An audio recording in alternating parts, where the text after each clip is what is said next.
কলবের ময়লা দূর হইছে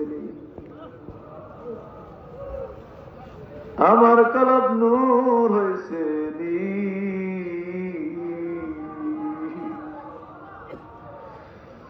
আমার কলবের রোগ দূর হইছে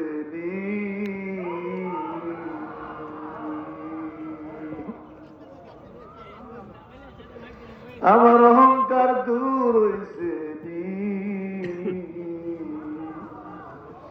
আমার হিংসা দূর হইছে আমার লোভ দূর হইছে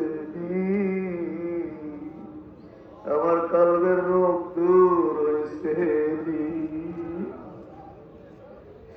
আমার গুনাহ মাফ হইছে আমারে তুমি ওলিউল্লাহ বানাইছো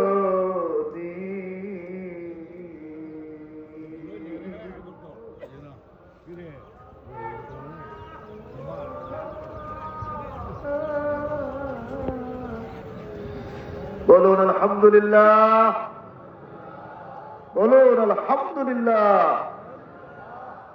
চিশতিয়া তরিকার নিসবত অনুযায়ী নফি আসবাব, নফি আসবাবের জিকির করব।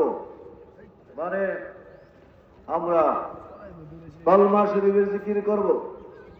আফদালুজ যিকরি লা ইলাহা ইল্লাল্লাহ, সর্বোত্তম জিকির লা ইলাহা ইল্লাল্লাহ।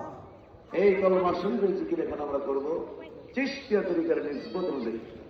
নিয়ম, লা শব্দ নাভিমূল থেকে টেনে ডান কাঁধে দিবেন, ইলাহা মাথার তালুতে দিবেন, ইল্লাল্লাহ বলে কালবের উপরে জবাব দিবেন, লা ইলাহা ইল্লাল্লাহ, লা ইলাহা ইল্লাল্লাহ। এই নিয়মে জিকিরটা করবেন।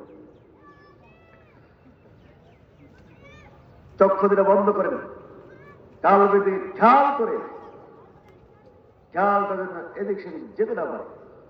কালবের সাথে খেয়ালটাকে আটকানোর জন্য সকলে একটু নিয়ত করেন যে আমি আমার কালবের দিকে মতো অজ্জেছি, আমার কলব যেন পেয়েছে। দাদা পেয়েছে বলেন কালবের আল্লাহ 800 মোল্লার দিকে মতো অজ্জেছে। আল্লাহ 800 মোল্লা হয়তো চিশতিয়া তরিকার নিসবত অনুযায়ী নফিস বাতির জিকির ভাইদ আমার কালবে আসুন। আমার কলব মহব্বতের সহিত নফিস বাতির জিকির করে, ইয়া আল্লাহ ইয়া আল্লাহ, লা ইলাহা ইল্লাল্লাহ, লা ইলাহা ইল্লাল্লাহ, লা ইলাহা